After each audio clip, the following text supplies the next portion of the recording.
Hello student, क्या हालचाल सबके। आज के इस लेक्चर में हम लोग गो टू स्टेटमेंट को लेकर के अपनी चर्चा करेंगे। हमने इसके पहले भी सीखा हुआ है कि जंप स्टेटमेंट में तीन टाइप के स्टेटमेंट होते हैं। एक होता है आपका कंटिन्यू स्टेटमेंट और एक होता है आपका ब्रेक स्टेटमेंट और उसके बाद नंबर आता है आपका गो टू स्टेटमेंट का। तो अब तक इसके पहले के लेक्चर्स में हम लोगों ने कंटिन्यू स्टेटमेंट और ब्रेक स्टेटमेंट को लेकर के अपनी पूरी चर्चा की हुई है और हम लोगों ने पूरा प्रैक्टिकल वे में सीखा था, प्रोग्राम के थ्रू सीखा था कि कैसे हम लोगों को अपने प्रोग्राम में कंटिन्यू स्टेटमेंट और ब्रेक स्टेटमेंट को यूज करना है। तो आज के लेक्चर में हम लोग पूरी अच्छी खासी चर्चा करने वाले हैं गो टू स्टेटमेंट को लेकर के। और मैं गो टू स्टेटमेंट को लेकर के आप लोगों से डिस्कशन करूं इससे पहले आप लोगों से रिक्वेस्ट है कि अगर आपने चैनल को सब्सक्राइब नहीं किया है तो प्लीज चैनल को सब्सक्राइब कर दीजिएगा। और इनकेस अगर आप किसी को जानते हो जो कि कंप्यूटर साइंस का स्टूडेंट है, चाहे वो बीटेक स्टूडेंट हो या एक पॉलिटेक्निक का स्टूडेंट हो या 9 to 12 किसी भी क्लास का स्टूडेंट हो, अगर उसका सिलेबस में प्रोग्रामिंग है तो वो मेरे लेक्चर्स को देख करके अपनी नॉलेज को इंक्रीज कर सकता है, अपनी नॉलेज को इनहांस कर सकता है। तो इसलिए आप लोगों से रिक्वेस्ट है, अगर आप ऐसे किसी बच्चे को जानते हो तो इस वीडियो को उस बच्चे तक जरूर शेयर कीजिएगा। मे बी ये वीडियो उसके लिए बहुत ज्यादा हेल्पफुल हो जाए। तो बिना किसी देरी के अब हम लोग जो है इस गो टू स्टेटमेंट को लेकर के अपनी चर्चा करेंगे और आप लोग बड़े ही ध्यान से देखिएगा। अभी जो भी मैंने पीछे बोर्ड पर लिखा हुआ है उसको एक एक शब्द को आप लोग बड़े गौर से सुनिएगा और मैं उसका पूरा जो उसका मतलब है उसको अच्छी तरीके से एक्सप्लेन करने वाला हूं। तो यहां आप देखेंगे, यहां क्या लिखा हुआ है, this is an unconditional control statement. It means जो आपका गो टू स्टेटमेंट होता है इसको किसी कंडीशन या इसके साथ कोई कंडीशन हो, ऐसा कोई भी इस प्रकार का कोई रिक्वायरमेंट नहीं है। ये एक प्रकार का अनकंडीशनल स्टेटमेंट है और ये करता क्या है, that transfers the flow of control to the another part of program. तो ये क्या करता है कि प्रोग्राम के जो एग्जीक्यूशन का फ्लो है, जैसे आप लोग जानते हैं कि कोई भी सी का प्रोग्राम होगा वो top to bottom, it means ऊपर से नीचे की तरफ एग्जीक्यूट होता जाता है। इनकेस आपको कभी जरूरत पड़ जाती है कि आपको प्रोग्राम की कुछ लाइनें छोड़नी है और उसके बाद आपको मान लीजिए आपके प्रोग्राम में 20 लाइनें हैं और इनकेस आपको मान लीजिए किसी कारणवश आप लाइन नंबर 5 से एग्जीक्यूशन को डायरेक्ट लाइन नंबर 15 पे भेजना चाहते हैं, तो ऐसी स्थिति में आप बड़े ही आराम से गो टू स्टेटमेंट का यूज करके अपने जो प्रोग्राम के एग्जीक्यूशन का फ्लो है उसको लाइन नंबर 5 से लेकर के लाइन नंबर 15 तक ट्रांसफर कर सकते हैं। तो ये जो गो टू स्टेटमेंट होता है वो जो प्रोग्राम के एग्जीक्यूशन का फ्लो है उसको एक प्रोग्राम के एक हिस्से से दूसरे हिस्से में ट्रांसफर कर देता है। तो इसी वजह से हम लोग इसको जो है यूज करते हैं अपने प्रोग्राम में। और the go to statement can be use as, यहां जो चीजें लिखी हैं ये चीजें आप जो ये देख रहे हैं ये जो है गो टू स्टेटमेंट का क्या है, सिंटैक्स है। तो हमको अपने प्रोग्राम में कुछ इसी तरीके से गो टू स्टेटमेंट को यूज करना होगा। जैसे आप यहां देखते हैं, यहां गो टू लिखा हुआ है और गो टू के आगे लेबल लिखा हुआ है और उसके बाद यहां से कुछ सेमीकोलन है और यहां आप देख रहे होंगे जो यहां लेबल लिखा हुआ है और वही लेबल यहां लिखा हुआ है। तो जब प्रोग्राम का एग्जीक्यूशन मान लीजिए ऊपर से इस तरीके से एग्जीक्यूट होता आ रहा है और जब भी उसको गो टू काउंटर होगा, इट मींस जब भी उसे ये गो टू मिलेगा तो वो यहां पर जो लेबल लिखा हुआ है इसको सर्च करेगा। जैसे ही ये लेबल जहां होगा तो प्रोग्राम का जो ट्रांसफर है वो डायरेक्ट लेबल पे पहुंच जाएगा और लेबल के साथ जो स्टेटमेंट होगा वो एग्जीक्यूट हो जाएगा। और इस पूरे सिंटैक्स को आप लोग एक प्रोग्राम के जरिए सीख सकते हैं और मैंने इस प्रोग्राम को यहां गो टू स्टेटमेंट का यूज किया हुआ है इस प्रोग्राम में। और जब मैं अभी आपको इस प्रोग्राम को एक्सप्लेन करूंगा तो आपको प्रॉपरली गो टू स्टेटमेंट के बारे में पूरी जानकारी हो जाएगी। और like a label is an any C identifier and it is followed by colon.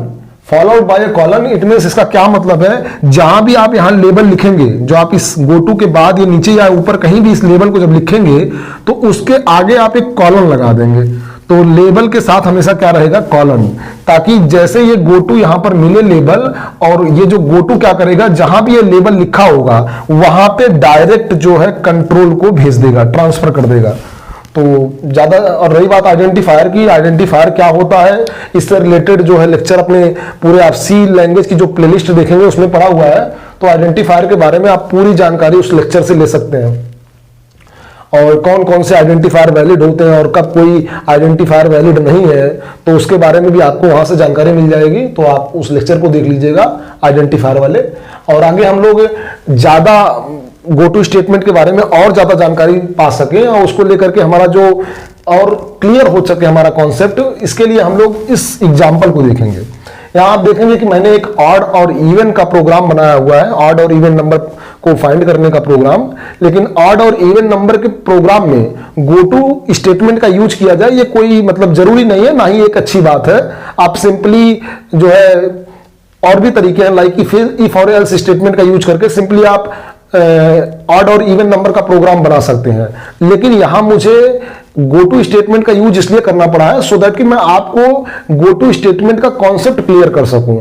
इसलिए मैंने यहां पर जो ऑड और इवन नंबर का प्रोग्राम लिखा है उसमें गो टू स्टेटमेंट का यूज किया हुआ है। तो बड़े ध्यान से देखिएगा आप लोग प्रोग्राम को। आप लोग जानते हैं किसी भी सी लैंग्वेज के प्रोग्राम में हैज इंक्लूड stdio.h, ये जो stdio है इस हेडर फाइल को किसी भी सी प्रोग्राम में इंक्लूड करना कंपलसरी है, क्योंकि सारे बेसिक इनपुट आउटपुट ऑपरेशंस इसी वजह से परफॉर्म हो पाते हैं। क्योंकि ये जो हेडर फाइल है इसको बोलते हैं हम लोग standard input output header file. आगे मेन फंक्शन है और मेन फंक्शन की बॉडी के अंदर ही सी के प्रोग्राम के लॉजिक लिखे जाते हैं। आप यहां देखेंगे मैंने एक इंटीजर टाइप का n नाम का वेरिएबल लिया हुआ है। इट मींस जो ये n नाम का वेरिएबल है इसका डेटा टाइप क्या होगा, इंटीजर। तो आप यहां देखेंगे इंटर अ नंबर, जैसे ये मैसेज प्रिंट होगा, प्रिंटफ फंक्शन का आपने यूज किया है और प्रिंटफ फंक्शन का यूज करने की वजह से जो आपने यहां लिखा हुआ इंटर अ नंबर, जब आप प्रोग्राम को रन कराएंगे तो इंटर अ नंबर प्रिंट होकर के आएगा। तो फिर आप कोई ना कोई इंटीजर नंबर इनपुट करेंगे, चाहे जैसे कि मान लीजिए 5 है, 4 है, जो भी नंबर आप इंटीजर टाइप का इनपुट करेंगे तो वो कहां चला जाएगा, n में। और n क्या है, एक प्रकार का वेरिएबल है। n क्या है, वेरिएबल है। और यहां पर मेमोरी के अंदर एक n नाम का वेरिएबल क्रिएट हो जाएगा। जैसे ही आप लिखेंगे इंट n तो क्या होगा, मेमोरी के अंदर एक n नाम का वेरिएबल क्रिएट हो जाएगा। अब आप जो भी नंबर इंटर करना चाहोगे, चाहे वो 5 हो, 10 हो, 7 हो, जो भी, मान लीजिए मैं 7 ही इंटर कर रहा हूं तो ये 7 क्या चला जाएगा, n वेरिएबल के अंदर। अब यहां आप देखिएगा if n modulus 2 is equal to 0, अगर ऐसा हो तो क्या करना है, गो टू इवन।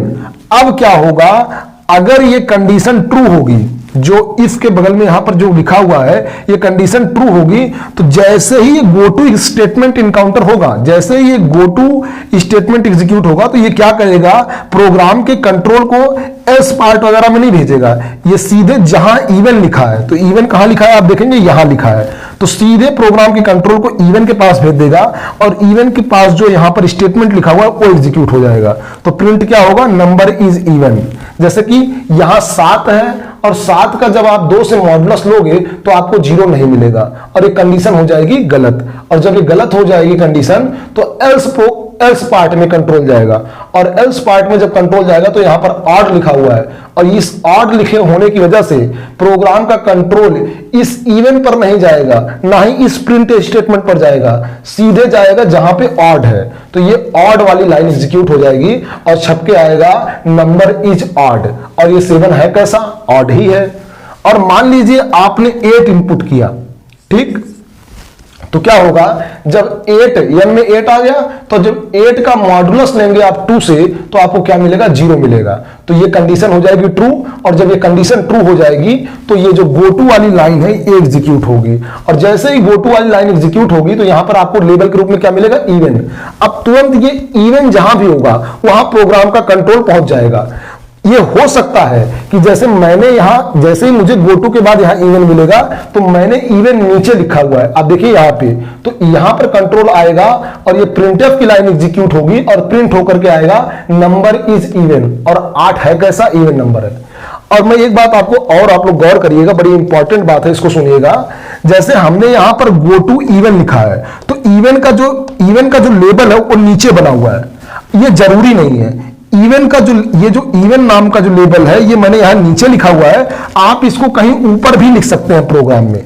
तो अगर नीचे रहता है तो कंट्रोल डायरेक्ट नीचे जाता है, तो डायरेक्ट जब नीचे जाता है तो इसको बोलते हैं फॉरवर्ड जंप।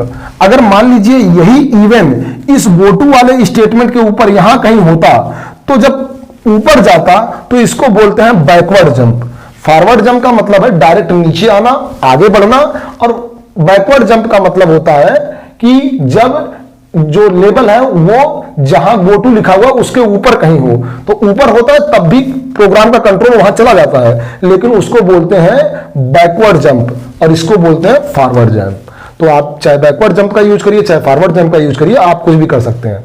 लेकिन एक और इंपॉर्टेंट बात है कि अगर यही इवेंट यहां कहीं होता तो जब ये एग्जीक्यूट होता उसके बाद कंट्रोल जब दोबारा ऊपर जाता तो उसके बाद जो लाइनें आती वो सब एग्जीक्यूट हो जाती दोबारा से। तो आप लोग इस लेक्चर को एक बार ध्यान से देखिएगा और आपको गो टू स्टेटमेंट के बारे में पूरी जानकारी हो जाएगी। इस प्रोग्राम को बड़े ध्यान से देख लीजिएगा। आपको ये पता होना चाहिए कि जैसे ही गो टू मिलता है तो गो टू के आगे जो लेबल लिखा होता है वहीं पर प्रोग्राम का कंट्रोल पहुंच जाता है। गो टू के आगे यहाँ इवन लिखा है तो प्रोग्राम का कंट्रोल जहां भी इवन होगा, नीचे होगा तो भी, ऊपर होगा तो भी, जहां भी इवन होगा वहां चला जाएगा और इवन के साथ जो स्टेटमेंट होंगे वो एग्जीक्यूट हो जाएंगे। तो इस पूरे लेक्चर को ध्यान से देखने के बाद मुझे आशा है कि आप लोगों को गो टू स्टेटमेंट को लेकर के पूरी जानकारी हो जाएगी और मैं इस प्रोग्राम को अभी सिस्टम पर लेकर के रन करूंगा, तब और ज्यादा आपको क्लियर हो जाएगा कि गो टू स्टेटमेंट कैसे काम करता है। और चलिए हम लोग प्रोग्राम को सिस्टम पर लेकर के रन करेंगे और आप लोग इसे देखिएगा।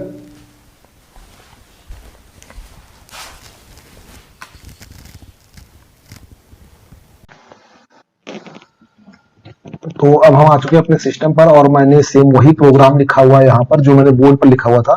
थोड़े बहुत चेंजेस मैंने किए इस प्रोग्राम में ताकि मैं आपके गो टू स्टेटमेंट के रिगार्डिंग जो और भी कॉन्सेप्ट था उसको क्लियर कर सकूं। तो आप लोग इस प्रोग्राम को एक बार ध्यान से देखिएगा। यहाँ देखिए हैज इंक्लूड stdio.h है, ये तो मैंने बताया था मेन फंक्शन है।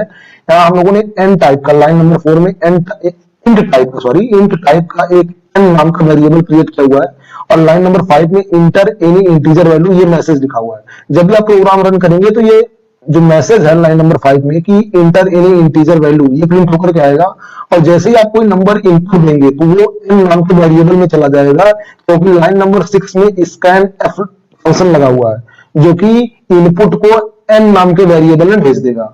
चाहे आप 5 इनपुट करेंगे तो n में जाएगा, 8 इनपुट करेंगे तो n में जाएगा, जो भी नंबर आप इनपुट करेंगे वो n में चला जाएगा।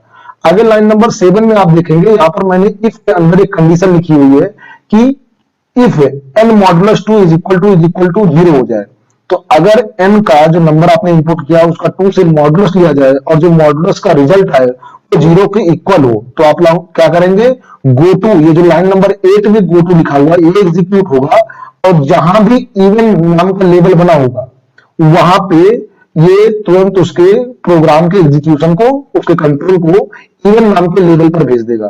तो इवन नाम का लेबल कहां क्रिएट है, लाइन नंबर 11 में।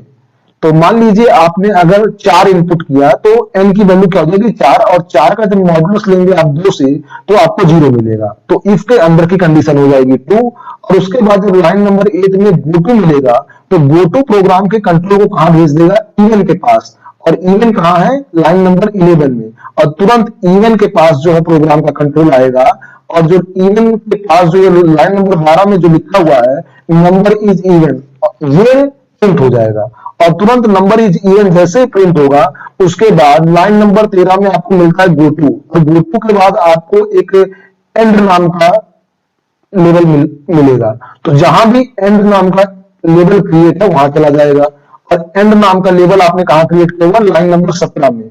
तो नंबर इज इवन जब प्रिंट हो जाएगा तो उसके बाद प्रोग्राम का कंट्रोल चला जाएगा लाइन नंबर 17 पर और उसके बाद प्रोग्राम टर्मिनेट हो जाएगा क्योंकि आगे रिटर्न 0 है। सेम अगर आपने मान लीजिए 9 इनपुट किया या 7 इनपुट किया तो क्या होगा कि जैसे आप 7 का मॉडुलस लेंगे 2 से तो कंडीशन हो जाएगी फॉल्स क्योंकि 7 का मॉडुलस 2 से लेने पर आपको 1 मिलेगा ना कि 0। तो ये जो लाइन नंबर 7 के अंदर जो इसके अंदर की कंडीशन है ये हो जाएगी फॉल्स। तब लाइन नंबर 8 एग्जीक्यूट नहीं होगा और प्रोग्राम का कंट्रोल जाएगा लाइन नंबर 9 में और जैसे 9 में एल्स पार्ट होगा और एल्स पार्ट में क्या है, गो टू है। इधर आप लाइन नंबर 10 में देख सकते हैं और गो टू एग्जीक्यूट होगा तो ये जहां भी ऑड नाम का लेबल है वहां प्रोग्राम के कंट्रोल को भेज देगा। आप देखेंगे ऑड नाम का लेबल हमने कहां क्रिएट कर रखा है, लाइन नंबर 14 में, लाइन नंबर 14 में, और तुरंत उसके बाद लाइन नंबर 15 एग्जीक्यूट होगी और छत पर क्या आएगा, नंबर इज ऑड और 7 कैसी संख्या है, ऑड है। जब 5 इनपुट करेंगे तो भी ऑड है तो नंबर इज ऑड प्रिंट होगा और उसके बाद लाइन नंबर 16 में एग्जीक्यूट होगा और ये क्या करेगा, गो टू एंड बोल रहा है तो तुरंत प्रोग्राम का कंट्रोल जाएगा एंड पर और एंड जो है कहां है, लाइन नंबर 17 पर और 17 के बाद रिटर्न 0 एग्जीक्यूट हो जाएगा। तो आप जो भी नंबर देंगे वो नंबर प्रिंट होगा, अगर वो ऑड होगा तो ऑड प्रिंट होगा और इवन होगा तो इवन प्रिंट होगा। तो इस तरह आप लोग देखते हैं कि लाइन नंबर 1 में हम लोगों ने गोटो के आगे इवन लिखा है। ये क्या करता है, प्रोग्राम के कंट्रोल को, जहां भी इवन आपने लेबल बनाया होगा, हमने इवन बनाया था लाइन नंबर 11 में, इसलिए 11 में भेज दिया। और जैसे ही 10वीं लाइन में जो गोटू लिखा हुआ है, ये जब एग्जीक्यूट होगा तो ऑड, यहां ऑड लेवल को खोजेगा, और ऑड लेवल हम लोगों ने लाइन नंबर 14 में क्रिएट किया हुआ है, तुरंत प्रोग्राम का कंट्रोल लाइन नंबर 14 में पहुंच जाएगा। आप यहां देख सकते हैं कि मैंने लाइन नंबर 17 में एक एंड नाम का लेबल क्रिएट किया हुआ है, लेकिन कितने गोटू हैं? एक गोटू आप देखेंगे लाइन नंबर 13 में गोटू है, वहां भी एंड है, और एक लाइन नंबर 16 में गोटू है, वहां भी एंड है। तो आप इस बात को ध्यान रखिएगा, एक से ज्यादा गोटू सेम लेबल के साथ एसोसिएट हो सकते हैं। इसका मतलब देखिए, लाइन नंबर जो 13 का गोटू है वो भी एंड नाम के लेबल के साथ एसोसिएट है, और लाइन नंबर 13 के साथ साथ जो लाइन नंबर 16 में गोटू है वो भी एंड नाम के लेबल के साथ एसोसिएट है। और लेबल तो एक ही है, जो कि कहां है, लाइन नंबर 17 में। इंड नाम का लेबल केवल एक बार है, और कहा है लाइन नंबर 17 में, लेकिन कितने गोटू के साथ एसोसिएटेड है? लाइन नंबर 13 में भी एसोसिएट है, लाइन नंबर 16 में भी एसोसिएट है। तो इस बात को आप लोग ध्यान रखिएगा, सेम लेबल के साथ एक से ज्यादा गोटू एसोसिएट हो सकते हैं, लेकिन सेम एक ही नाम का एक से ज्यादा लेबल नहीं क्रिएट हो सकता। हम लोगों ने जैसे 17 में एंड लिखा हुआ है लाइन नंबर 17 में, वैसे हम कहीं और एंड नहीं लिख सकते, लेकिन गोटू के आगे एंड एक से ज्यादा बार लिख सकते हैं। इसीलिए हम लोगों ने गोटू के आगे एंड 13 में भी लिखा है और 16 में लिखा है, लेकिन जो लेबल है उसका क्रिएशन केवल एक बार है लाइन नंबर 17 में। तो एक लेबल के साथ एक से ज्यादा गोटू स्टेटमेंट हो सकते हैं, एक से ज्यादा गोटू एसोसिएट हो सकते हैं, लेकिन एक से ज्यादा लेबल सेम क्रिएट नहीं किए जा सकते हैं। मतलब सेम नाम के एक से ज्यादा लेबल क्रिएट नहीं किए जा सकते हैं। और इस प्रोग्राम को आप लोग बड़े ध्यान से देखिएगा, एक से दो बार मेरी बातों को सुन लीजिएगा। श्योर है कि गोटू स्टेटमेंट के रिगार्डिंग जो भी कॉन्सेप्ट है वो आपको क्लियर हो जाएगा। तो वीडियो देखने के लिए आपका बहुत बहुत धन्यवाद। प्लीज वीडियो को अपने दोस्तों तक शेयर कीजिएगा, और जिनको भी गोटू स्टेटमेंट के बारे में जानकारी चाहिए उनके पास तक इस वीडियो को पहुंचाने में आप लोग प्लीज मेरी हेल्प करिएगा। और थैंक यू सो मच।